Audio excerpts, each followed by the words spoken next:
Sisig mga kablog, oh. Sarap to. Pulutan. Yan, lagyan natin ng ingredients niya. Pag mga sisig, huwag kayo maglagay ng white onion. Walang bisa yun.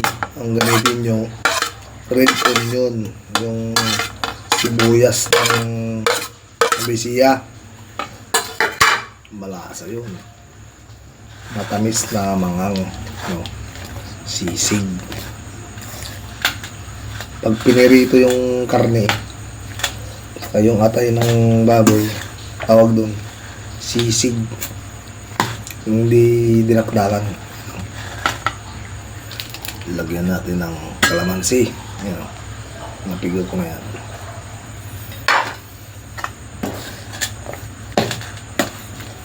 Tapos ay Ajinomoto, konti lang para hindi makalbo. Makakalbo ka dyan.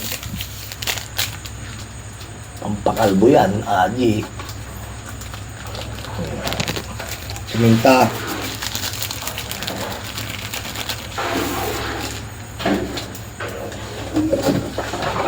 Then, ay, ngayon, bili. Ay, sino mong... Ikaw muna. Asin. Sabi, ikaw muna magkano. Mayonnaise. Sarap to.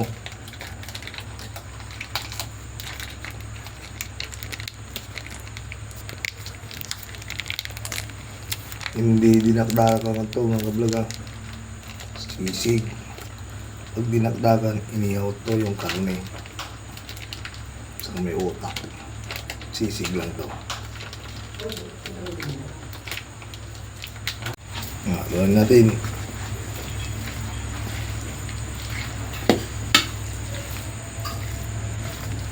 Sarap sa to. Hindi dinakdakan to, ha. Sisig. May sikreto ito na isa. Lagyan natin kunting asukal para maglaban yung asim sa alat. Yan, asukal lang. Lagyan natin.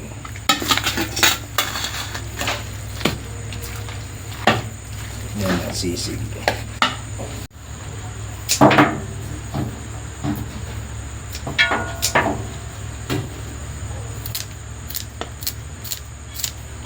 Yan natin ang spring onion para masarap talaga.